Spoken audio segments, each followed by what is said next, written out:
তো গাইস কালকে রাত্রে আমি ফেসবুক স্ক্রল করতেছিলাম আর তখন আমার চোখের সামনে একটা খবর ধরা পড়লো যে ধানমন্ডি 32 নাকি ভাঙা হইতেছে। এখন ধানমন্ডি 32 ভাঙা হইতেছে মানে আসলে যে কী ভাঙতেছে সেটা তোমরা ভালো মতোই বুঝছো। তো এরপরে তো আমার তর ছিল না, পরদিন সকালবেলায় রওনা দিলাম ধানমন্ডি 32-এর উদ্দেশ্যে।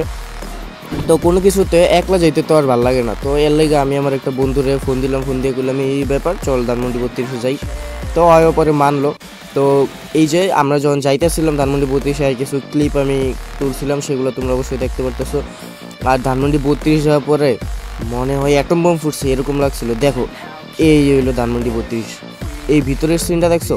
তো আমরা ভিতরে উঠছিলাম, ভিতরে ওঠার পরে এই যে এই পাশে কয়েকটা সাংবাদিক লাইভ করতেছিল, এগুলো মানে যমুনা টিভি, আমি খেয়াল করে দেখি নাই। আর এই দিক থেকে ভিউটা আরও অস্থির লাগতেছিল। এই সময় যারা হইতেছে এই জায়গায় ছিল না, তোমরা একটা বিশাল মিস করছো। এই জায়গায় তোমাদের থাকার দরকার ছিল আর এই বিষয়টা তোমার উপভোগ করার দরকার ছিল। তো এই পাশে ছোট একটু আগুন লাগাইছিল আর ওই পাশে দেখা যাইতেছে, দেখছো কেমনে ভাঙছিল। তো এক্সকাভেটর ছিল, এরপর আরও কত ভারী যত মালামাল ছিল, মানে এগুলো ভাঙার লেগা সব এখন স্বর্ণ হয়ে গেছে। এখন শুধু মানুষ হাতে হাতে হাতুড়ি দিয়া শাবল দিয়া ভাঙতেছিল। সব মিলায় সেই মুহূর্তটা খুবই রোমাঞ্চকর আর খুবই আনন্দদায়ক ছিল। আর তোমরা যারা এই মুহূর্তে সাক্ষী ছিল না, তারা আসলেই অনেক বড় একটা বিষয় মিস করছো, খুবই বড়।